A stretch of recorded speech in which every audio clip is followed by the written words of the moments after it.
All right, I'm here with Bobby Hazen at the United States Association. Bobby, what's going on? Not much. Thank you so much for having us. Of course, of course. It's been a productive week. It's been a packed week. Tell us what the best thing has been so far.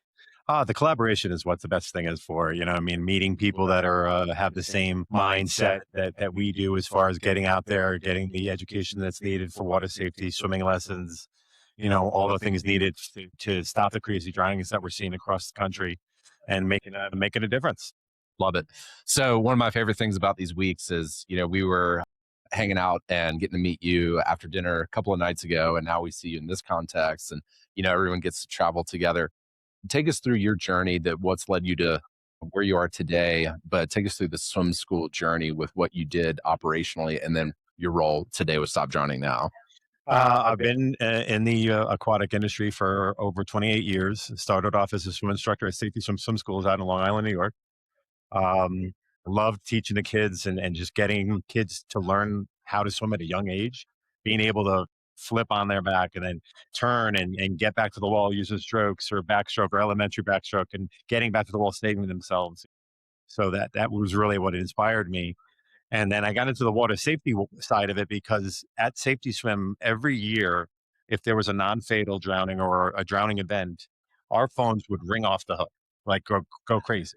And I couldn't understand why were they calling us after the fact, not before. So the owner said, "Why don't you do something about it?" So I kind of put together a task force out on Long Island and started the whole water safety, you know, program. And it was called End Drowning Now in Long Island. It's now been moved over to the Stop Drowning Now side of things. And I just wanted to create one place where everybody could get information, a central place where and we could all unite with that information so that it made it easy for people to learn about water safety. And, every year you hear that horrible statistics, and then you always ask what happened. And parents usually, or if there's a situation, they say, "I didn't know."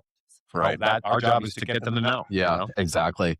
So one question I ask folks that are in your specific space in our vertical is, you've been doing this for 28 years, and the heartstrings and the emotional story to it requires no explanation. That's a huge element of it. But day to day, you're doing this for almost 3 decades. How do you manage the kind of the emotional drive of what you see versus the day to day job, the tasks that you have to get done? I think I use the results that you see, from the work that we're doing. When you see a child that's able to save themselves and is able to swim and start to learn the skills that are necessary to be able to survive in the water or be in a better situation in the water with the competency situation. And then obviously you look at what's happening in the legislation across the country, and you look at statistically where we are. We haven't made a lot of progress, but at least things are starting to happen. So that's what motivates me. That's what drives me. Got it. Is that we're starting to see some results. Very And cool. that's really what we need.